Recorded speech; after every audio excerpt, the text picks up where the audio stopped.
Hi guys, welcome to this video. If you're new here, my name is Rachelle. Today in this video, I am back with another book related video, and in this video, I'm going to share with you all the books I read in May and all the books I want to read in June. In the month of May, I actually read 7 books, which is actually a huge accomplishment for me because I never usually read this much in a month. And for the books I picked out to read in June, we've got a few good picks, books that I'm really excited to read, and I cannot wait to share them with you guys. But before we get into this video, if you guys haven't already done so, be sure to subscribe to my channel, click the bell icon to stay up to date of when and what I post, and give this video a thumbs up.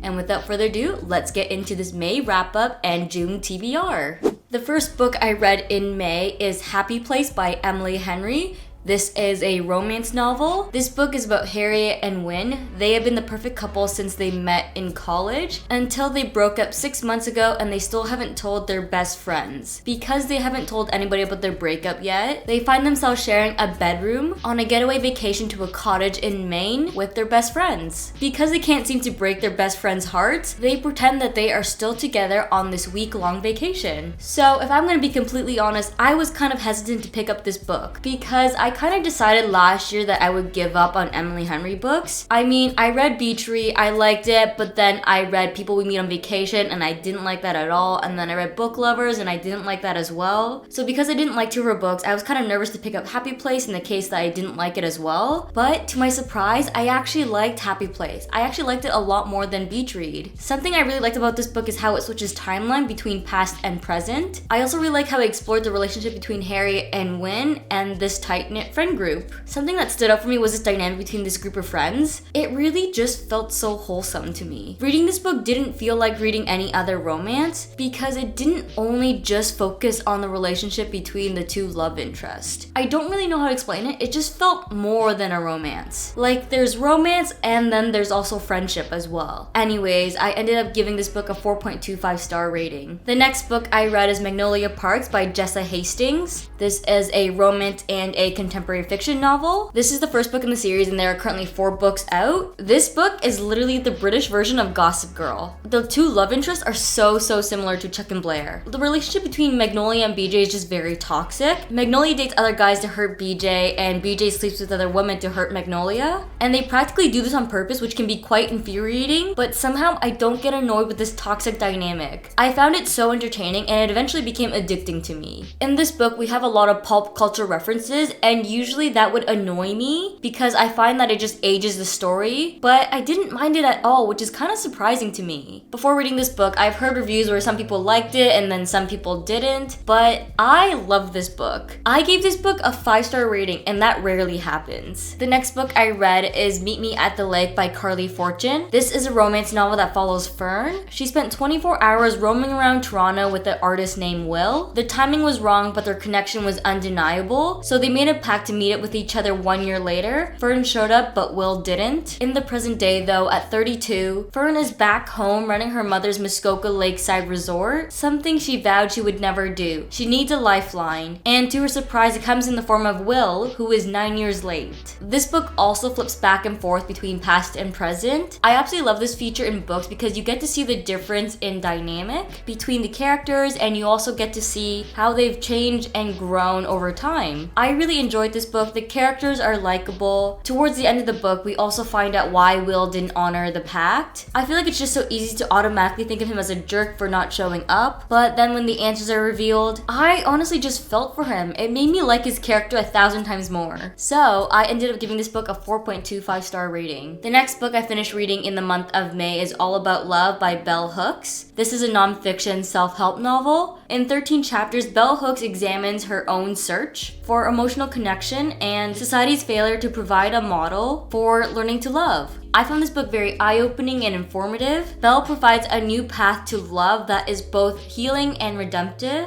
I started reading this book when I was in a really rough place mentally, and while I wouldn't say it took me out of a rut, it really did help me realize some things in my own life, and it helped me try to see things in a new light. I ended up giving this book 4 stars on Goodreads. The next book I read is Daisy Hates. This is also a romance contemporary fiction novel, and it is the 2nd book in the Magnolia Parks universe. This book follows a 20-year-old named Daisy. All she ever wanted was a normal life, but it just wasn't meant to be for her. She was raised by her older gang lord brother Julian after her parents were killed in front of her. But because of what Julian's line of work is, it kind of makes Daisy's life complicated. And her life doesn't really get any less complicated when she falls hard for this boy named Christian, who happens to be emotionally unavailable. So I should tell you guys that the timeline of this book is actually the same as the first book in the series. So in this book, we get a lot of references to things that happened in the first book. This book actually switches between various perspectives. We get to read from Daisy's, Julian's, and Christian's POV. I actually really liked how we get to read from Christian's POV in this book because he appeared a lot in the first book, but we never got his perspective of things. So in this book, we get to see what he thinks about highlighted events that happened in the first book. I also found this book very entertaining, but I didn't love it as much as I loved Magnolia Parks. Yes, the relationship is also complicated and toxic, but I don't know, it just didn't read the same way. So I ended up giving this book 4 stars. The next book I read in May is Beautiful World, Where Are You by Sally Rooney. This one is a literary fiction novel. This story follows 4 characters. Alice, who is a novelist, and she meets Felix, who works in a warehouse. She invites him to travel to Rome with her. Meanwhile, in Dublin, Aline is getting over a breakup, and she falls back into flirting with Simon, a man she has known since she was a child. They are young, but life is catching up to them. They desire each other, but they worry about the things happening in their lives and in the world around them. This book is really about seeing 4 people figuring out what they really want in life. Honestly, I actually thought I would like this book a lot more than I actually did. If I'm gonna be completely honest, there were so many times while reading this book for me where I was like, what the fuck am I reading? It wasn't bad, but it was just very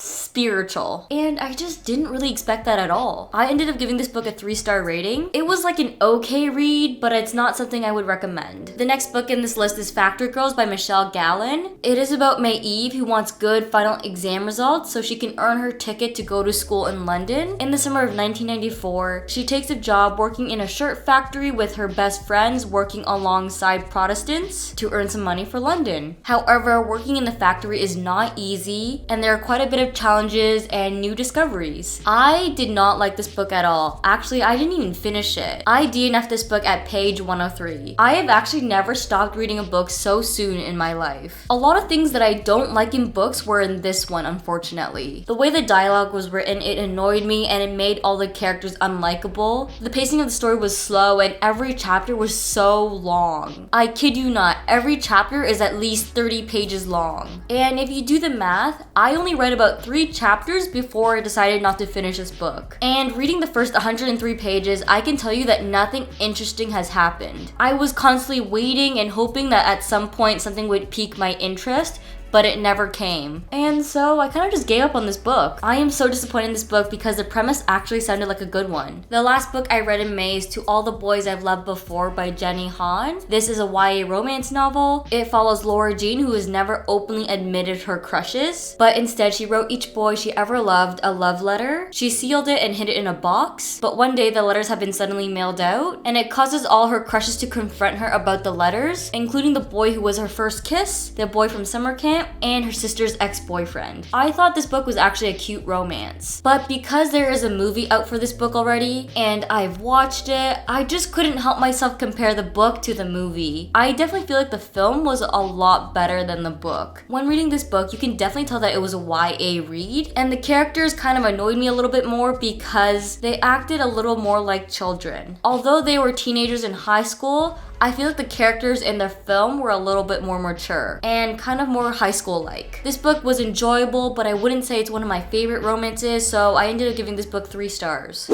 Now moving on to my June TBR, I have selected 4 books to read in the month of June, which is not really a lot, but I'm actually going to be starting a big project soon. I'm working on a film set for 15 days straight, so I feel like that would actually take a little bit more of my time and I won't have time to read as much. So I only picked up 4 books to read this month just to keep my June TBR a little bit more realistic. So one of the books I want to read this month is Apples Never Fall by Liam Moriarty. This is a mystery thriller novel and I love mystery thrillers. I actually haven't picked one up in a while, while, so I am so ready to read this book soon. This book was actually on my May TBR, but I never got around to it, so now I am adding it to my June TBR in hopes that I actually get around to reading it this month. I actually think it's gonna happen. In fact, I actually plan for this book to be my next read. The next book I want to read this month is The Inheritance Games by Jennifer Lynn Barnes. This is a YA mystery novel and it is the first book in a trilogy. The premise of this book sounds really interesting, it sounds really action-packed, and of course there definitely seems like there's gonna be a lot of drama. All stuff I love, so I'm really excited to read it. I've heard nothing but good things about this book, so I kind of have high expectations of this book. I actually think one of you guys actually recommended this book to me. Someone left a comment on one of my other videos to read this book. I hadn't heard of it back then, so I searched it up, and it sounded good, and ever since then it's been on my TBR. The next book is Magnolia Parks, The Long Way Home. This is a romance novel and is the third book in the Magnolia Parks universe. As soon as I finished reading the first book, this book and the rest of the series went onto my TBR. I seriously cannot get enough of Magnolia and BJ. Their chemistry is so entertaining, and the last I read about Magnolia, it left me in a spot where I was desperate for answers, which is why I immediately started reading this book when I received it. It's my current read now, and I'm about 50 pages in. Can we also just look at this cover right now because it's so pretty? The last book I want to read this month is Daisy Hates the Great Undoing. Okay, you just know I had to add the fourth book in the Magnolia Parks universe to this June TBR. I'm sure once I finish The Long Way Home, I will be left in a spot where I'm just like, okay, I need to know what happens next. It looks like a decently thick book, but with my history of the Magnolia Parks books so far, I am sure that I will fly through this one. I seriously cannot wait to read this book and see where Daisy's story goes. Alright guys, that is the end of this video. I hope you guys enjoyed hearing what I thought about the books I read in May and all the books I want to read in June. If you have read any of these books, I would love to hear what you think of them, so leave me a comment in the comments down below and I will be sure to read them. If you guys haven't already done so, be sure to give this video a thumbs up and subscribe to my channel. And just for fun, comment down below what you're currently reading. Only if you want to though. Alright, I will see you guys in my next video. Bye! Pull the key out the ignition. Run your mouth but I never listen. You hold me back, will never last. Keep talking all your shit. Wondering how all this started. You left me broken hearted. You flip my words, yeah, this love hurts. Keep talking all your shit.